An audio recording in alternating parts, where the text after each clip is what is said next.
Guerrilla Podcast Syndicate production. Love, Growth, and Freedom with Adrian Lim Duarte. A podcast that talks about the twists and turns of life and how things are intertwined by love, growth, and freedom. Powered by Guerrilla Podcast Syndicate. Hi guys, welcome to Love, Growth, and Freedom with Adrian Duarte, and today's topic is all about on ever being enough. So if you want to stick around and listen to what I'm going to talk about, you should go click on the subscribe button and see what this podcast is all about. So, I've been talking about my third season on being a podcast where we talk about the questions we do have behind closed doors, the questions that we ask ourselves sometimes, or even other people, or these thoughts creep in without us knowing, and sometimes these thoughts just go eat us alive and bury us with self-doubt and everything. So this episode is going to be about on ever being good enough, talking about the idea of self-worth, what self-worth is for us, what self-worth is, how do we measure it, can we ever measure it, or how do we actually see ourselves, or how are we supposed to see ourselves to be who we are and our self-worth. Okay, so I want to begin with the reason of doing this.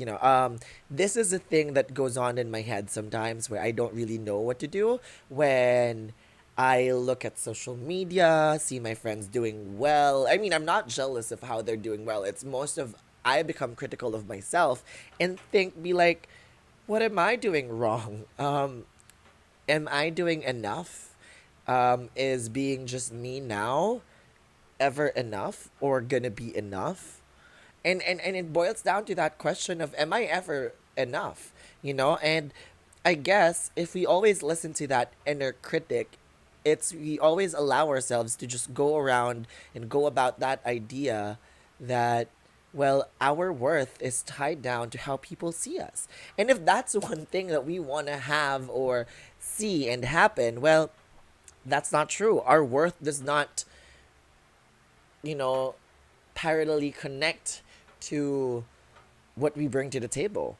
Because if that's the case, I guess all of us would be somehow worthless because of the times that we've been unkind to people, of the times that we've been selfish.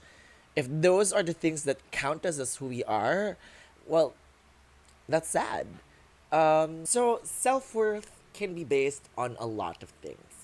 It can be based on the idea that self-worth is given to you by a divine being, maybe God, and that your worth is defined by Him. He already saved you, He loved you, and you are His son or daughter or child. And sometimes it's also good that you put self-worth as how you perceive yourself, how you see yourself. So a lot of people, like me sometimes, have been weighing in on the external factors of self-worth, thinking that self-worth is equals to the things that you do, your profession, the money you make, the people you make happy, social media following and everything. A lot of people anchor the idea of self-worth in all of these things that are actually very turbulent, that some of these things are not truly what defines that person, but how that person sees herself or himself. So, this world is getting crazier by the second and by the minute, that, a lot of the things that used to matter and be valuable then isn't so valuable anymore because of the pandemic, about so many other things. So self-worth is also a fragile thing like that.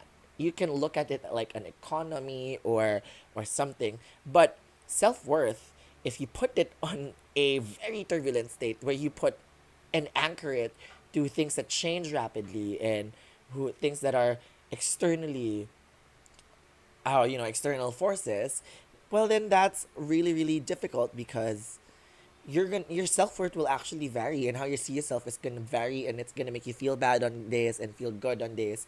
And it doesn't mean that these things or external factors doesn't matter in your life. It's just, if you anchor it there, I think everything you've been doing is just for the sake of all those external things. You've been doing the things that you want for people to notice, for people to see you as, but it's never really for you. So, I want to define what is self worth. It is the sense of one's value when you look at it on the internet and when you see it on psychological journals. It is actually understanding and knowing your self worth, knowing and realizing that your value as a human being, not being judged by what you do, but who you are. So, it's more of who you are basically, and intrinsic factors like internal factors of what makes up who you are, your silliness, your drive to do things, your personality, and your wants and desires to do things for yourself is what it's supposed to be. People should see you for who you are. That's your self-worth. And one of the things that I always say, what is fundamental to every human being is respect, love, care, kindness, and everything. You have to be kind to people because they deserve that. Their self worth and your respect and how you perceive them is not supposed to be based on what they do and what they can offer you and what they bring you to bring to the table for you, but it's mostly who they are. How they carry themselves, how they be themselves around you is what you're supposed to look at and see. So in this idea, self-worth isn't found in external forces, but it's always inside of you. And to understand how we perceive ourselves to be both critical and kind to ourselves in our shortcomings. So most of the time, whenever that we look at the things externally, we always have an idea that, oh, this guy is doing better. He must be worthy of love more than me. He must be worthy of that job than me. She must be worthy of attention and followings than me because maybe I'm not just good enough. No, if you anchor it there, well, then your self worth and how you perceive yourself would always be something below than you would always want it to be. And it's hard enough because we've always been critical of ourselves and not kind at all. So if you want to anchor your self worth there, you're in deep, deep trouble, and it's a lot of things that you have to carry out and dig yourself out from. But yeah, so my idea of like self worth is really realizing your true self without, not true self, basically true self, but the idea of who you are, for what you are, like the idea of what you see is what you get, is that thing. That's what I want to impart on this episode. Some things that this is the thing that actually helps me a lot when I look at that and self-worth, because I, as a content creator, I kind of anchor my value as a person in self-worth sometimes in the things that I post, the things that I do, people who listen to them, and whatever. And sometimes it's bad because I put too much value in that, and it's not supposed to be the idea. And I keep going back to my whys whenever I talk about those. I keep going back to why I'm doing this, to why I want this, why I keep like working on this. It's because, well, I love doing what I do. And this is content that I want to share out into the world. And even if it doesn't reach as much, I'm glad that people do listen, and that worth in itself is way more than the idea that I should be someone big already, someone enough, someone like, I'm just happy doing my own thing, creating my own thing, and being me. Next up is when you talk about self worth, we always perceive ourselves to be more. This is what I've realized in my lifetime. You understand why it's easier to open up to a stranger rather than your friend, to your parents, family, because they already have a perception of who you are and what you should be. They have this expectation of how you should act, how you should be, because they helped you out. They were in all of those, who you are in those times. And it's quite refreshing to be talking to a stranger, complete stranger, with the deep things about your life, ideas that you haven't really talked to with anyone, because this stranger perceives you as this person they just met, and a complete stranger, and they don't know who you are. They don't expect you to be anything. They don't expect you to be who somebody else that you're not, and whatever. So my technique whenever I feel overwhelmed and anchoring all those ideas of my self worth in external forces is that I focus on understanding how we perceive ourselves. I perceive myself in a very bad light most of the time because I'm really critical of myself. So if I failed, if I do something wrong, I really take it in and I really have trouble with it and actually just reflecting and processing it most of the time. So like making mistakes and everything. Even my mistakes in the past with me with my ex and whatever. See, I even made an episode on that. It means I wanted it to be, you know, I really wanted it to be out there, acknowledged and admitted, and growing from those experiences. Recently, I've also done something wrong, and I cave into that, and I still feel, and it made me question who I am. Am I really a good person? So those are the kinds of things that go on when I make a mistake. So I'm critical of myself whenever I fail at something. So that's one. So I think everybody is because everybody is their own worst critic.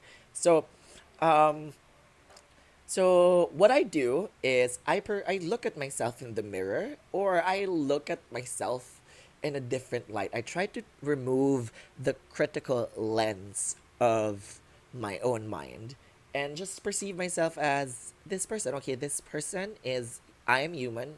One, I make mistakes and I try to understand why I make them.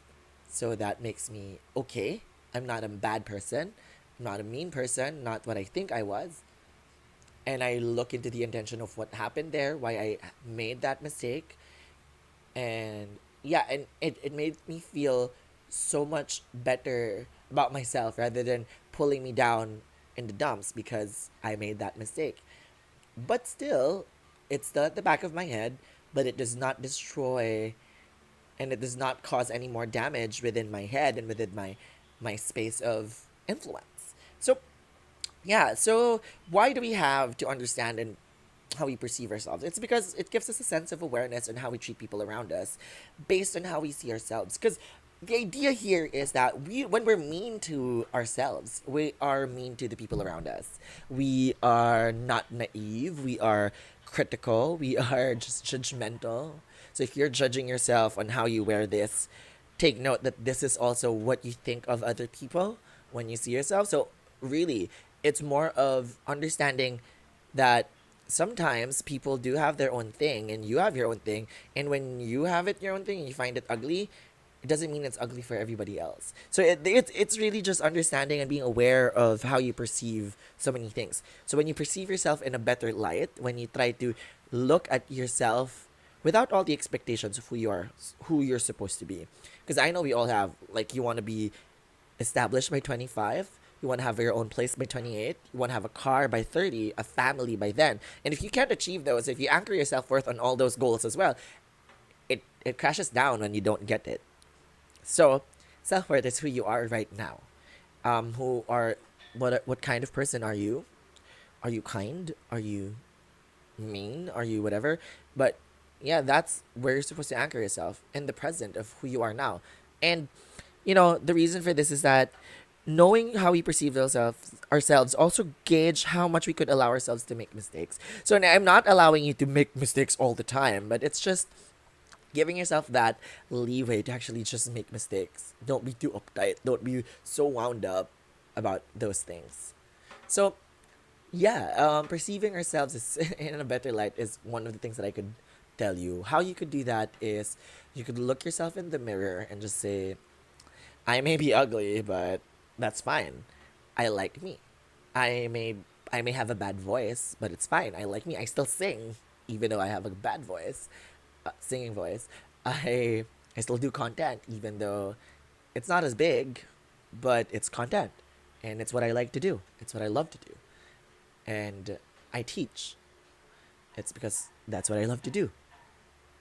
And if you ask me who I am, is I am a podcaster. I am a teacher. I am Adrian Duarte, for crying out loud, and I make freaking mistakes. I am human, gay, rainbow as fuck, um, and I'm 23. You know, the tip there that I could give you is at least whenever you feel bad about yourself and bad about the things that you did and you do and you haven't achieved, find 5 facts about you, and you'd realize, well, you're not so bad after all. Being a teacher is hard. Being a podcaster is also hard. And then there's so many things that you can actually think about yourself, and you'd realize, oh, it's not so bad. Sorry, my notes are in my phone. It's not so bad. So that's what I tip all the time. And so I would always want to give this reminder to the people I meet, and myself included, is that you are always good enough. You are worth time and effort.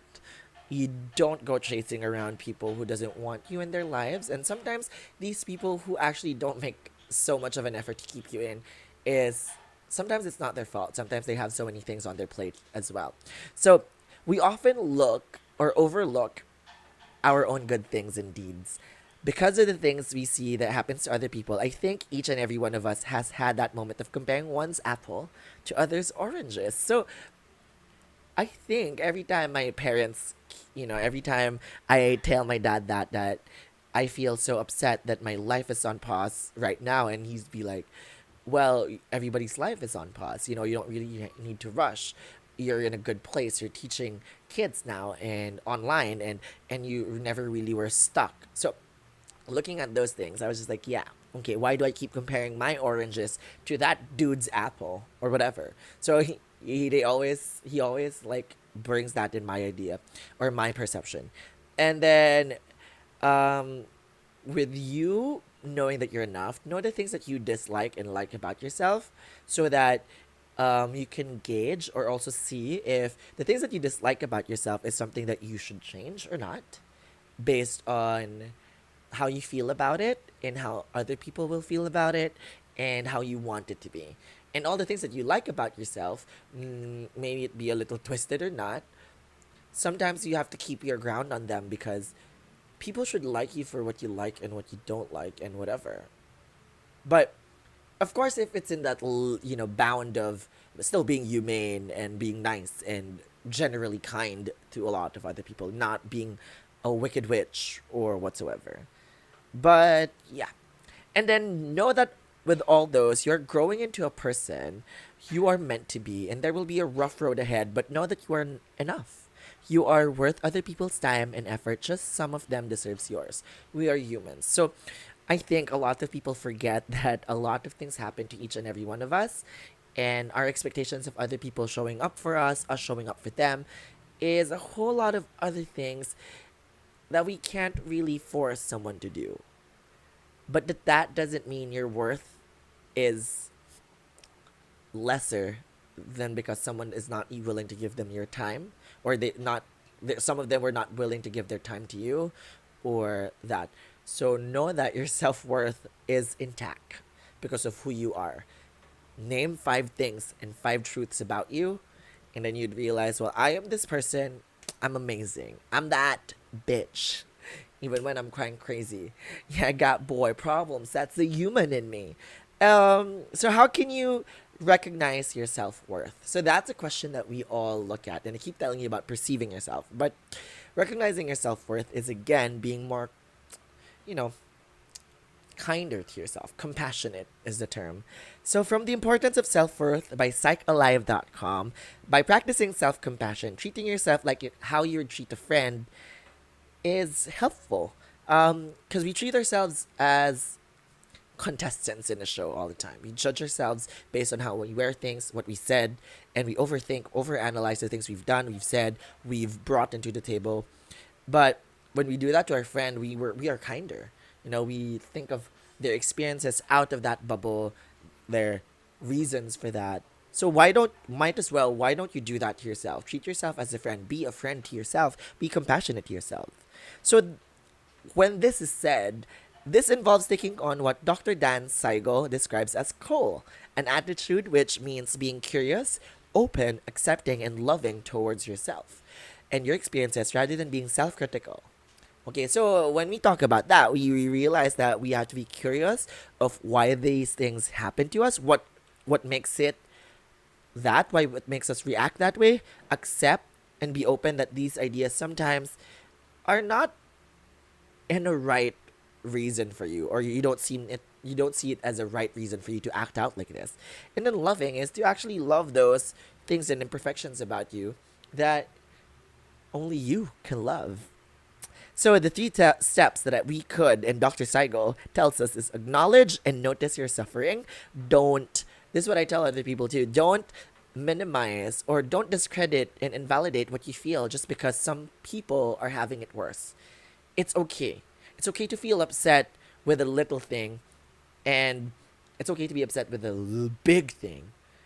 And even though other people have it harder than you, it's still okay because you're the one experiencing this. This is relative to you. This is what's important to you. And it's okay to be upset with that. So sometimes just relieve the pressure of, well, other people have it worse. Well, yes, they do. And what can you do about it? If you don't feel bad about it, you just like suck it up. No, you feel bad about it if you want to release it out and notice it, and it's okay. Acknowledge it. Number 2 is be kind and caring in response to suffering. Rather than tell yourself that you've done wrong, be kind to yourself. Allow yourself that leeway or that space to actually make that mistake or that emotional breakdown that you need. Third is remember that imperfection is part of the human experience and something that we all share. So we are perfectly imperfect. Nobody is perfect. Only God is, what we all say. But yeah, you have to remember that. We are always a work in progress. We could learn new things at a certain point, at a certain age. And that's why I don't believe in cancel culture. We'll get on to that with the next episodes. But before we move on to the next end or the next bit of this podcast, let's take a break. And we'll get back to you in a minute. Like what you hear so far? Make sure you never miss a show by clicking the subscribe button now. This podcast is made possible by listeners like you. Thank you for your support. Now, back to the show. So, welcome back to Love, Growth, and Freedom with Adrian Duarte. So, I am about to end this episode with a few points. So I want to share a little experience where I was reading this book to my student. She was 5 years old. Actually, I read this to all my students. I was looking for a read aloud book in YouTube, and then I showed them that book. I play that on share screen, and this book got me and my attention because I liked the idea of it. I loved the idea how the book teaches the kids nowadays to actually love themselves for who they are and what they want to do, who they want to be. So the story went as, it's okay if I have big ears. I still like me. It's okay if I like to play rowdy and jump up and down the bed. I still like me. And even if I put my hair up like this, I still like me. And then the book went on and on about changing her appearances, being like this. And no matter what it all was, she always tells the story or the readers that I still like me. She just enjoyed being herself and fooling around and just like being whatever she wants as a kid. And I think that's what we need, to release that inner child of just being us, and liking us for who we are and what we see ourselves with. So sometimes to get away from all the hate and comparison is seeing you for who you are and liking what you see, or at least learning to. So it's a constant struggle. It's a learning experience, a learning process that we all have to do, and it's okay. But, that story just got my heart full because I was able to share that with my kids. And if you've known me as a teacher and you've seen me with kids, I am a preschool teacher.